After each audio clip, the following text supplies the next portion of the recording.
The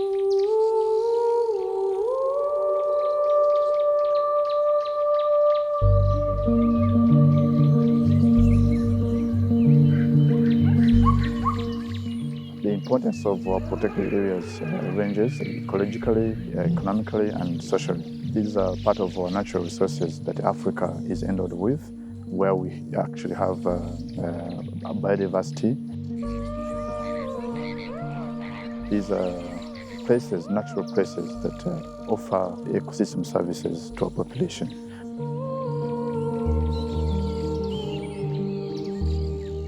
The African Protected Area Congress, otherwise referred to as APAC, is a very significant initiative of Africans. It may be the first time Africans are trying to speak with one voice as far as environmental protection is concerned. For Africans to be able to come this far, we are also giving the management of our environment the significance it requires.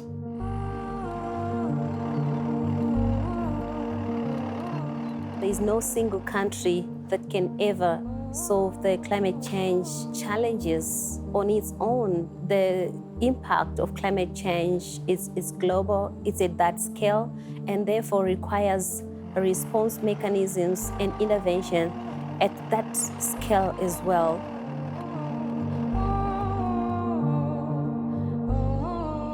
Why is it important for governments and institutions such as the Kenya Wildlife Service in APAD?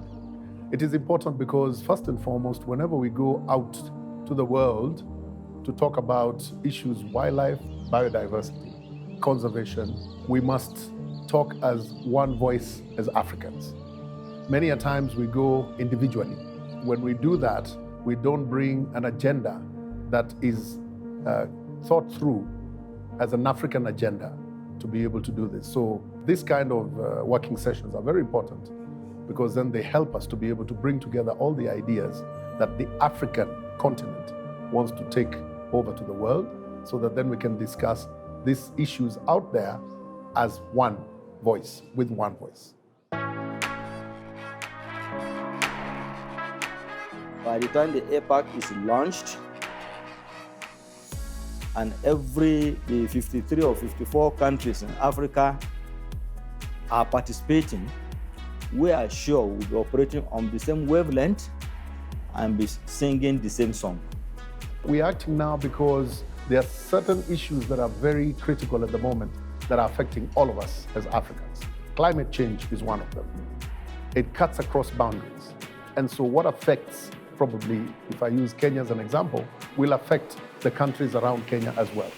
So if we do not come with one solution, then we'll have a scattered response on how we respond to issues such as climate change.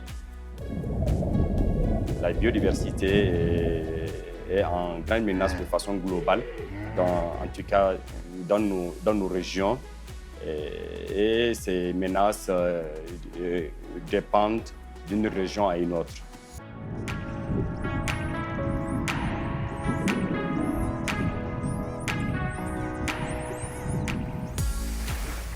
Les aires, qu'elles soient terrestres ou marines, on recèle une biodiversité exceptionnelle. Donc pour la conservation, c'est des programmes spécifiques pour chaque aire, mais le plus important, c'est de comprendre l'importance de ces aires-là pour la communauté autochtone locale d'abord, qui bénéficie largement de ces ressources. If we are going to secure the future of Africa's wildlife and the habitats, we need to pay attention to the people, because what is happening and the statistics are staggering. It's really sad. If I think of it, I can actually feel a teary eye.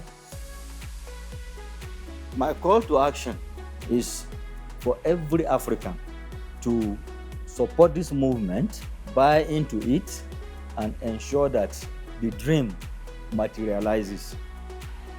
My success for the Congress as a whole would be to be able to come together as APAD, African Protected Area Directors, and discuss issues as one people, and then be able to have an agenda before we go for the APAC meeting that will be in Rwanda next year.